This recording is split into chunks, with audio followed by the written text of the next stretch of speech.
আপনি কি নামাজ পড়েন? কয়েক তো পড়েন? পুরো 5 ওয়াক্ত হয় না। 3 বেলা খাবার খান নাকি একবেলা তো বাদ দেওয়া যায় না?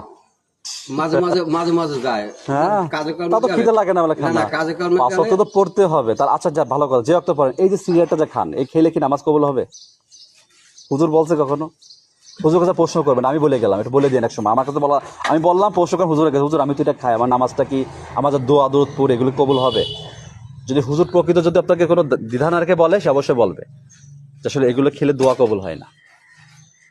হারাম রিজিক উপার্জন, হারাম খাদ্য খেলে কবুল হয় না। আপনাকে একটা মেসেজ দিয়ে দিলাম, এরপরে সিদ্ধান্ত আপনার, আপনি কি করবেন। তার সময় বেশি নাই, ডেট কুল্লু নাফসিন জায়গাতুল মউত, মৃত্যু স্বাদ গ্রহণ করতে হবে। এই চিন্তা করে এখনো সময় আছে, 5 ওয়াক্ত নামাজ আর এই সিগারেট যত রকম অভ্যাস আছে ত্যাগ করেন। স্ত্রী সন্তান কেউ আপনাকে বাঁচাতে পারবে না যদি আমার আমল না ঠিক না থাকে। খুব সাবধান, কথাটা খুব ভয়াবহ বিষয়, মৃত্যু খুব বেশি দূরে নয়, খুব নিকটে চলে যেতে হবে।